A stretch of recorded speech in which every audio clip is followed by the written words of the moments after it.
नमस्कार, प्रभा साक्षी पॉडकास्ट में आप सभी का स्वागत है। आज के इस पॉडकास्ट में हम बात करेंगे IC 814 द कंधार हाईजैक। रॉ एजेंट को लग गई थी पहले ही इसकी भनक, इनपुट को गंभीरता से लिया जाता तो नहीं हो पाता प्लेन हाईजैक। तो आइए सुनते हैं आज के इस पॉडकास्ट को, लेकिन उससे पहले अगर आपने हमारे चैनल को सब्सक्राइब नहीं किया है तो ज़रूर कर ले, ताकि हर रोज़ आप ऐसे इंटरेस्टिंग और जानकारीपूर्ण पॉडकास्ट सुन सकें। इंडियन एयरलाइंस का एक विमान टेक ऑफ करता है और मिनटों के अंदर हाईजैक कर लिया जाता है। प्लेन को अमृतसर हवाई अड्डे पर रिफ्यूलिंग के लिए उतारा जाता है। आतंकी प्लेन को काबू ले जाना चाहते थे। ये कहानी सुनकर आपको IC 814 की याद आ रही होगी, भारतीय इतिहास की सबसे बड़ी प्लेन हाईजैक की घटना।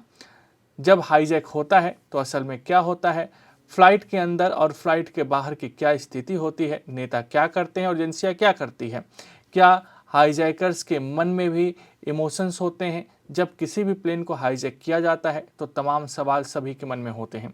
भारत के मन में भी ऐसे ही सवाल आए थे जब साल 1999 में भारत ने आतंक का वो खतरनाक चेहरा देखा था जिसकी किसी ने कल्पना नहीं की थी। वो दिन अगर आज भी याद किया जाता है तो रूह कांप जाएगी। 24 दिसंबर 1999 को काठमांडू से उड़े जहाज को दिल्ली जाना था, लेकिन उसे आतंकियों ने हाईजैक कर लिया था। वे उसे अमृतसर से होते हुए कंधार लेकर गए थे। आतंकियों ने 179 पैसेंजर्स की रिहाई के बदले मौलाना मसूद अजहर समेत 3 आतंकवादियों की रिहाई की शर्त रखी थी। इसे इतिहास का सबसे बड़ा प्लेन हाईजैक कहा जाता है। इसी पर अनुभव सिन्हा ने IC 814 द कंधार हाईजैक नाम से एक वेब सीरीज बनाई है। रॉ एजेंट को क्या लग गई थी हाईजैकिंग की भनक? ये तो हम सभी जानते हैं कि काठमांडू से दिल्ली आ रहे इस इंडियन प्लेन को हाईजैक करके कंधार ले जाया गया था, लेकिन हाईजैक के उन दिनों में असल में हुआ क्या था, ये कहानी आपको इस वेब सीरीज में दिखाया गया है। इस कहानी में उस घोर लाल फीताशाही को भी उजागर किया गया है। ये दौर अटल बिहारी वाजपेयी की गठबंधन सरकार का था। उसी साल कारगिल युद्ध में भारत पाकिस्तान को धूल चटा चुका था। ऐसे में विमान के अपहरण की आतंकी साजिश आखिर कैसे कामयाब हो पाई, भारत की खुफिया एजेंसी को कैसे इसकी भनक नहीं लगी, या सूचना मिलने के बावजूद उन्होंने इसे गंभीरता से नहीं लिया। कहानी की शुरुआत नेपाल से होती है, जहां भारतीय रॉ एजेंट को इसकी भनक मिलती है। उसकी सूचना की गंभीरता भारतीय अधिकारियों को जब तक समझ में आती तब तक प्लेन हाईजैक हो चुका था। अमृतसर में ईंधन भराने के लिए थोड़ी देर रुका था विमान। दिल्ली जा रही विमान IC 814 शाम 5 बजे लाहौर की तरफ मोड़ी जा चुकी थी। कैप्टन देवी शरण ने आतंकवादियों से कहा था कि वह विमान में लाहौर तक जाने का ईंधन नहीं बचा है। इसी बीच कैप्टन देवी शरण प्लेन में लगा इमरजेंसी बटन दबा चुके थे, जिससे भारत के अधिकारियों को ये बात पता चल गया था कि विमान का अपहरण हो चुका है। विमान में सभी सवार यात्रियों को आतंकवादियों ने बंधक बना लिया था। विमान को लाहौर में उतरने नहीं दिया गया और इसका ईंधन खत्म हो गया था। विमान के कैप्टन देवी शरण ने आतंकवादियों से कहा कि उन्हें किसी भी हालत में विमान को अमृतसर ही उतारना पड़ेगा। इधर भारत सरकार की क्राइसिस मैनेजमेंट की बैठक हो रही थी। शाम 6 बजे विमान अमृतसर में ईंधन भराने के लिए थोड़ी देर के लिए रुका था। अमृतसर में ये बात कही गई कि NSG को भेजा जा रहा है, तब तक विमान को अमृतसर में रोक कर रखा जाए। आधे घंटे तक विमान अमृतसर के एयरपोर्ट पर खड़ा रहा, लेकिन कोई टैंकर नहीं आया।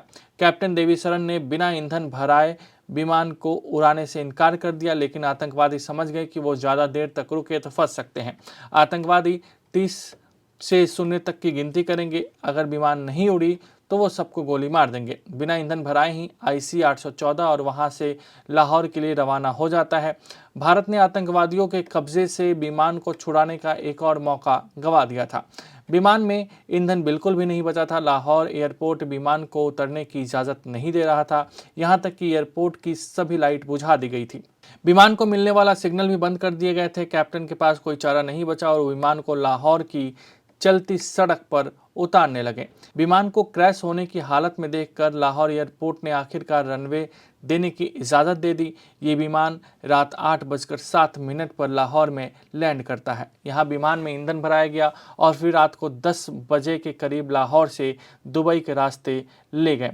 भारत ने दुबई में कमांडो ऑपरेशन का प्लान बनाया, लेकिन UAE की सरकार ने इसकी इजाज़त नहीं दी। आतंकवादियों ने यहाँ पर विमान में ईंधन भरवाया और 27 यात्रियों को छोड़ भी दिया। दुबई से आतंकवादी इंडियन एयरलाइंस के अपहरित विमान को अफगानिस्तान लेकर गए। अगले दिन सुबह के तकरीबन 8:30 बजे अफगानिस्तान के कंधार की ज़मीन पर उतरता है। उस दौर में कंधार पर तालिबान की हुकूमत थी।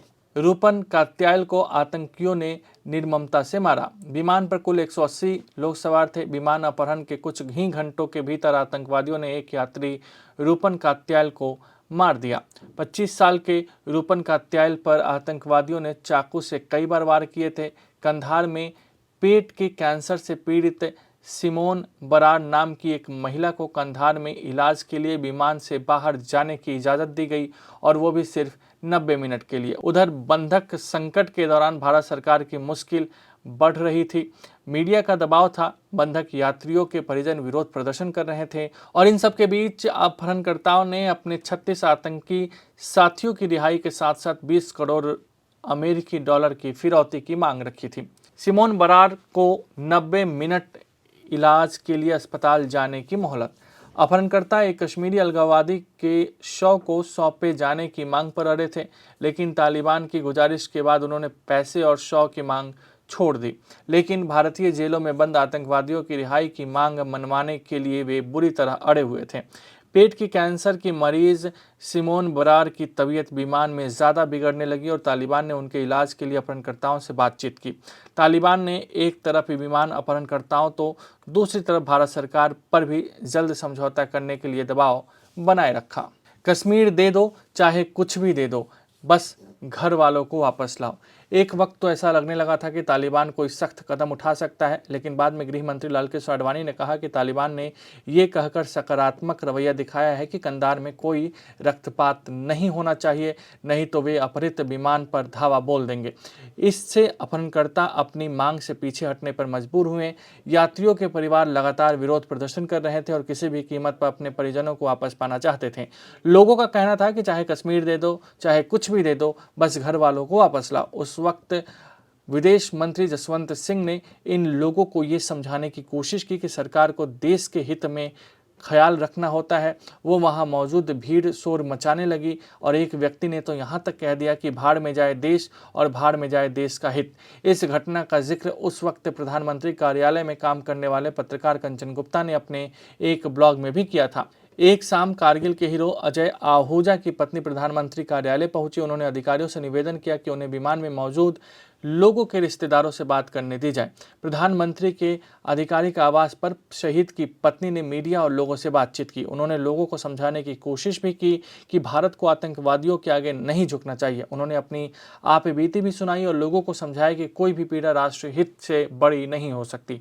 लेकिन तभी भीड़ से कोई चिल्लाया और कहा कि ये खुद एक विधवा है और चाहती है कि दूसरी महिलाएं भी विधवा हो जाएं। विपक्ष ने भी डाला सरकार पर दबाव। उस वक्त सरकार पर दबाव डालने का काम सिर्फ जनता ही नहीं, बल्कि विपक्षी राजनीतिक पार्टियां भी लगातार सरकार पर दबाव बना रही थी, और मीडिया ने उसका भरपूर साथ दिया था। वामपंथी नेता वृंदा करात उस वक्त अक्सर बंधकों के परिवार वालों से मिलने 7 रेसकोर्स जाया करती थी। यह देश के प्रधानमंत्री का आधिकारिक आवास है, और उस वक्त बंधकों के परिवार प्रधानमंत्री के आवास के अंदर ही कैंपेन कर रहे थे। सरकार को माननी पड़ी अपहरणकर्ताओं की बात। आखिरकार तत्कालीन एनडीए सरकार को यात्रियों की सुरक्षा सुनिश्चित करने के लिए 3 आतंकवादियों को कंधार ले जाकर रिहा करना पड़ा। तत्कालीन प्रधानमंत्री अटल बिहारी वाजपेयी सरकार में विदेश मंत्री जसवंत सिंह खुद 3 आतंकवादियों को अपने साथ कंधार ले गए थे। छोड़े गए आतंकवादियों में जैसे मोहम्मद के प्रमुख मौलाना मसूद अजहर, अहमद जगगर और शेख अहमद उमर सईद शामिल था। 31 दिसंबर को सरकार और अपहरणकर्ताओं के बीच समझौते के बाद दक्षिणी अफगानिस्तान के कंधार एयरपोर्ट पर अगवा रखे गए सभी 155 बंधकों को रिहा कर दिया गया। बाद में इसी मसूद अजहर ने आतंकवादी संगठन जैश ए मोहम्मद की स्थापना की, और ये आतंकवादी संगठन अब तक 300 से ज़्यादा भारतीयों की जान ले चुका है। जैश ए मोहम्मद के आतंकवादियों ने ही 2001 में संसद भवन और जम्मू कश्मीर की विधानसभा पर हमला किया था। 2019 में पुलवामा में सीआरपीएफ के 40 जवानों की जान लेने वाले आतंकवादी संगठन का नाम भी जैश ए मोहम्मद ही है। लेकिन सवाल यही है कि आखिर मसूद अजहर समेत 3 खूंखार आतंकवादियों को छोड़ने की नौबत क्या आई? इसका जवाब ये है कि आज भी हमारे देश के आम लोगों के लिए परिवार से बड़ा कुछ भी नहीं है, और राजनेताओं के लिए राजनीति से बड़ा कुछ भी नहीं है। आज के लिए इतना ही। अगले पॉडकास्ट में किसी और मुद्दे पर देंगे विस्तृत जानकारी। जुड़े रहिए प्रभा साक्षी के साथ।